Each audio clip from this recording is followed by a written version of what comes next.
NBA Straya. How are you going? Hey, Gunny, you good? You should be. Why is that, Jim? Well, I'm sitting in a hotel room in beautiful, warm Southern California. I'll tell you what, where would you rather be? Nowhere for me at the moment. God, it's nice out, and the basketball's been awesome. So we're doing a very quick drop-in NBA Straya. I'll probably try to do this every couple of days after a couple of these amazing conference finals games. So this is like essentially, I'm not going to do any hullabaloo. I'm not going to do an intro. I'm not going to do awards. I just want to talk out these two games and what's been going on. Because, I'll tell you what, I'm sitting here in this hotel room holding this little mic and it's just going to be a pain in the ass to do basically anything else, right? So let's get into it, shall we? The daily whip around. Real simple at the moment.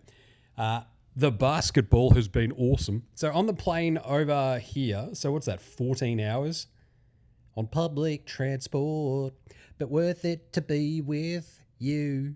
Ba-da. That's a Klinger reference for all y'all out there. 14 hours on a Qantas flight, Melbourne to LA, staying down here in Manhattan Beach. Great decision. The beach is amazing. The hills, the rolling hills, pretty good coffee around, super chill vibes. Nothing better. Absolutely nothing better. The quintessential sort of LA experience. A lot of the other times I've sort of stayed here, I've stayed downtown, I've stayed up in like Hollywood, across through Sunset and everything, Los Feliz. And this is probably my favorite spot to stay just because of the mix, the vibes, everything, right? So it's really, really nice. Anyway, the cool part has also been getting off the plane and then getting a rash of messages about that Knicks-Cavs game, which is absolutely absurd. 22-point deficit overcome by the Knicks. Jalen Brunson goes over his head. A mate of mine was at the game, which is pretty crazy. And he's having like the best time ever. He sent me a video of him and like all the Knicks fans. Essentially when that Landry Shamit shot bounced up and then they got their own Tyrese Halliburton drop as it dropped in. He's like, the sound that everyone makes of just that horrified gasp as it hits the front iron and then the sound that it makes when it drops in, nothing more crazy he's experienced as a sports fan. So the Knicks go on to win that 115-104. They outscored them 14-3 in the overtime. Cavs were cooked. I went back and watched all the that fourth quarter and you sort of watch the highlights of the actual rest of the game and you're like, the Cavs looked awesome. The Knicks couldn't do anything. Like that second and third quarter from Cleveland just absolutely put the Knicks to the sword. Absolutely rest versus rust vibes. And then, bang! They absolutely went at James Harden. Did you see the stats there? 16 times they targeted him in pick and rolls, putting him in the action. And then they scored, 18 points after the first two possessions. They then scored 18 points in like 8 plays. It was absolutely gnarly. Brunson just went off his head, targeting James Harden. Kenny Atkinson asleep at the wheel, going, nah, man, nah. Dude, we don't need to make any changes. I don't know, Kenny. I feel like I would have called a couple of more timeouts. Because, you've got some. You can probably use them. You've also got different players out there that might be able to slow down Brunson a little bit better than old-ass James Harden. Max Strus is like, I'm so sexy. Like, why am I sitting on the bench? Stupid sexy Strus. So that was a great win for the Knicks because Cleveland won that game. I said that on today's NBA Coffee Run, which was absolutely bang on. Like, the crazy part is the Cavs won that game, but they lost it. So they're 0-1 in the series. It's like, it's so hard to win 5 of 7 games, let alone 4. So, you get the feeling that Cleveland's going to be right up against it. I really hope that the Cavs can at least force a Game 6 because my plan is to be in Cleveland for Game 6. Unfortunately, didn't bring any of my existing Cleveland jerseys, most of which are Delhi. I've got a signed Sean Kemp Cleveland jersey, but the Delhi jerseys stayed home, which is a bit of a shame. But still, amazing stuff by the Knicks. Brunson ends up with 38 points. Donnie Mitchell was pretty good. He had, 29 and 6 steals and stuff in that game. Really, really awesome game. Incredible incredible comeback. Like the fact that the 2 game ones that we had, both were tied 101 going into overtime is crazy. The fact that we got 2 such like absurd game ones as well in the conference finals, it's awesome. Absolutely nothing better. So that was very, very fun. And then last night, so I'm sitting at a bar down here in Manhattan Beach, watching the game, and everybody is just like, whoa, Spurs OKC, here we go. And then it kind of delivered. The Thunder, though, sort of managed to just control the game the way they wanted to. Like Wemby didn't really exactly go off. Castle was amazing, but he couldn't hit any threes. Vassell was fantastic, but they sort of just kept them at arm's length like most of the game. I changed bars at halftime, and then they tied it up at 66 in that third quarter. So I changed bars at halftime, and I'm like, here we go. I'm sitting there chatting with these folks at the bar, and it's like, oh, can they do this? Can they do this? And they couldn't get their noses in front. And like once it was tied, 69-69, nice. OKC just eked out like another little bit of a lead. And then in the fourth quarter, they got up big. What were they up, like 8 or 10 or whatever? And you're like, ooh, here we go. This might be where OKC just go wha-bang. And then they didn't. The Spurs got that big, Wemby getting in there, Harrison Barnes hitting a 3, gets it back to a 2-point game. And you're like, oh, Jesus. And then it's back up 10 because OKC are crazy. Then it's 13 after Chet gets a couple of free throws. And the Spurs just wouldn't quite go away. They couldn't get over that hump, though. What was it? 6-point game with like 3 minutes to go. And then SJ just starts flopping around like a fish that you've just dragged in. They pull it back to 5 again with like a minute and a half to go, but then they couldn't quite just get there.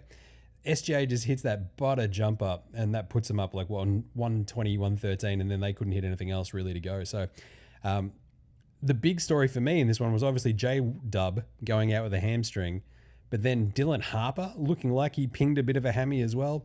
You also had, AJ Mitchell having a bit of a moment where he's like, oh, God, I can't feel my leg.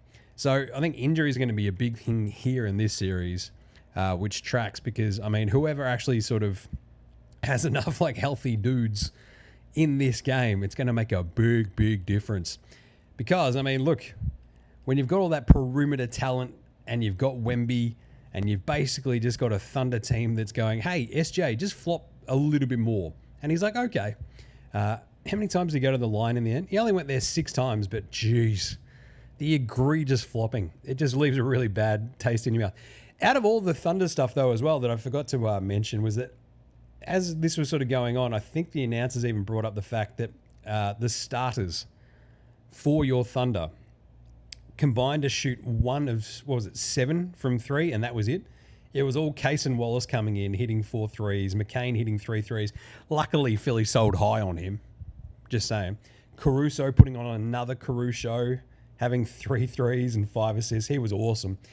In 25 minutes, he was a plus 18. Not bad, good size, but really, the injuries and the physicality were the things that stood out, right? Like Hartenstein was absolutely marvelous in this game compared to game 1, where he was basically unplayable. He was just out there getting O boards. What do you have, 8 offensive rebounds? There was like a couple of times where the Spurs just couldn't get the ball back after OKC shot it. And you're like, this is not great for the Spurs. And I guess it's one of those things where you've got Wemby, and then they don't have a giant amount of size sort of behind him, right? Like they play Cornet, that's fine, but he's limited in his own ways. And the Thunder just kept going after him. Hartenstein was absolutely punking Wemby at times, like all the holding, all the beating him up. Chet was a little bit better in this game than he was in game 1. But really, it was just the shooting off the bench. You get 10 from AJ, 10 from McCain, 12 from McCain, 12 from Case and Wallace, 17 from Caruso. It was just made a big, big, big difference. Like, and the big problem, I guess, for the Spurs is Stephon Castle had another 9 turnovers. But without Fox, with Harper going down late as well, it's pretty weird. But for a team that had 3 guards sort of going into this series in Fox, Castle, and Harper, they're kind of suddenly down to 1, maybe, depending on how Harper pulls up. So you've got Jordan McLaughlin out there, and you're like, Jesus, this is like spiraled quickly. But kind of made a bit of sense because that's all they've kind of got. And they just needed that sort of extra bit of ball handling. Keldon Johnson put up a little bit of a fight, but wow. 1-1 in this series. That was awesome. We head into this Cleveland-New York game too. And I said it already on the NBA Coffee Run, but yeah, it's hard not to think that the Knicks will win game 2 after Cleveland basically won game 1. I am fascinated by Harden's bounce back potential in this game too. Because again, in this game, in game 1, he had more, what was it, the classic Harden, more turnovers than field goals made in a playoff game. That's James Harden. That's what he does, man. Man, that's just what he does. And yeah, it wasn't great, was it? So Harden goes 5 of 16 in game 1, 6 turnovers to 5 made buckets, and then being absolutely hunted down on D. How does he bounce back in game 2 in MSG? That's going to be what it's all about. And also, like, can Cat not stink? He had 7 turnovers as well. He actually had more turnovers than field goals as well. 7 turnovers, 6 made shots. And for all the, we're running stuff through Cat, they went away from that pretty bloody quickly when they're like, oh, God, we need to win the game. Just give the ball to Brunson. Which was very, very smart, obviously. Yeah, so good on him. Hey, the other little bits and bobs, Jason Kidd got fired, which was pretty funny. He's got like 1 million years left on his contract. So I'll tell you what, if I'm Jason Kidd, I'm just going to go hang out and not do much for a while. But Kidd being out in Dallas came as about as much of a surprise as me going, hey guys, I like beers.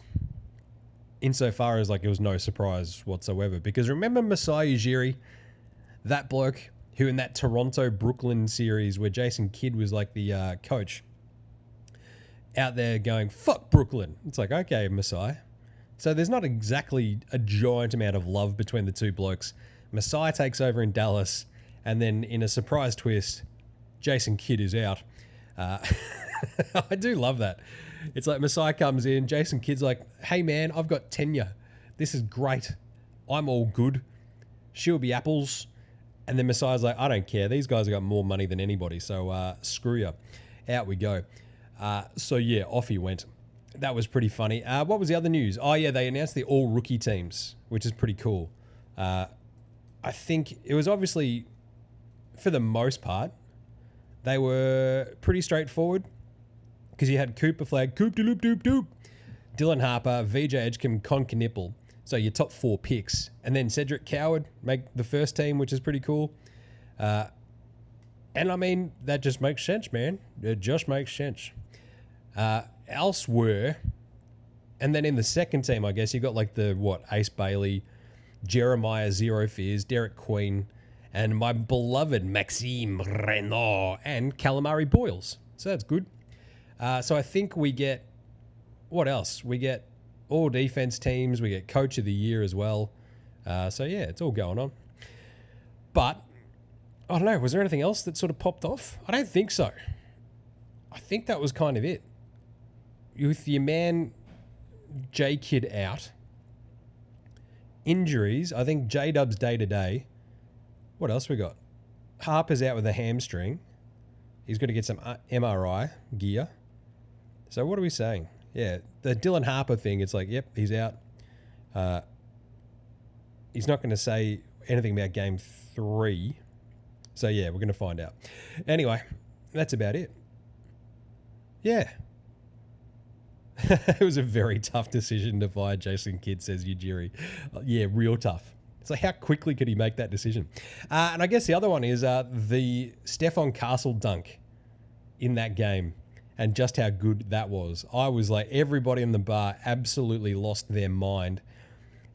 And I guess like the Hartenstein physicality, like on Wemby, like there was a point where I think where Hartenstein pulled Stephon Castle's hair at one point too. It's like, dude, what are we doing here? But yeah, Castle absolutely destroyed Hartenstein with that sick dunk. Hartenstein's going hammer and tongs on Wemby. It's a bit brutal. And I cannot wait to go to game 3. Because that's what's going to happen. I've got to go to San Antonio tomorrow morning, go to the game that night. I'll post some photos. I'll be in the Gazy 10 jersey, and it's going to, because I don't know, I think I said this on the show last week. Oh, I wish I had time to go get an Andrew Gaze number 10 San Antonio jersey. Then, as I was packing my stuff to come over here, I was like, hang on a second. What Spurs jerseys do I have on the wall? Oh, that's right, my Andrew Gaze number 10 Spurs jersey. So if you're ever doubting that I'm not a complete moron, don't worry about it. I am. Because I was going to get the Paddy Mills jersey, and then I'm like, I'll take the Gazy. This is unbelievable. So, yeah, so that's what I'm going to be doing. So, all right, that'll basically, we'll just leave it there. The game one of, what was it? Cavs Knicks was absolutely chaos. Can't wait for game two. The pick that I'm going to make for this, I think I'm going to take the Knicks at the line. Let's have a look. What is that line? They are 5.5-point favorites. Yeah, I'll take the Knicks there. Very excited to see this game too. I'll be at a different bar tonight watching that one. And then when I go to Spurs, OKC game 3, I'll take the home team. I think even without Harper, it's going to be absolutely on for young and old. Wouldn't really surprise me, I guess, if OKC get up for that one and actually, maybe sneak out a quick, how you going? But yeah, I think for the minute, what is the line in that one actually? Let's have a look. Oh, doesn't say yet. That's a bit weird. Yeah, anyway. I think I'll take the home team. We'll go Spurs. Nice. But either way, I can't wait to go to San Antonio. I've been there once before. Old mate and I went there for an afternoon on our road trip, had lunch at the Riverwalk, along the Riverwalk, one of the places there. They're all pretty trashy for the most part. But yeah, it's going to be good. Spend the night, hang out, and then jump on a plane to New York. So yes, that's where we'll leave it for now. This has been awesome. I've loved being back in the States. First time I've been back here since the squid was born. I moved home. So old mate flew home about a month and a half before I did. I'd packed up our apartment and everything, had to do some work stuff, then flew home. And yeah, haven't been back since. It's been awesome. Forget how much I love being over here. Don't love the traffic, some of the people, but I don't know. Otherwise, it's lots of fun. So we'll probably check in after, maybe on Sunday. I think maybe once I'm ensconced in the hotel in New York after I've gone out with my Knicks mates to watch the game on Saturday night. We'll do another little drive-by, say g'day. Sound good? Good. Great. So we'll leave it there. All right. Until next time, this has been NBA Straya. Make sure you're following everyone on the socials. I keep posting some stuff because that's what I do. But yeah, we'll talk to you later on after the next couple of games. In the meantime, I'm going to go to Spurs OKC game 3. So I'll post some stuff from there as well. So get right around that. All right. This is NBA Straya saying, look after yourselves, would you? Hug your mates and later, hosen.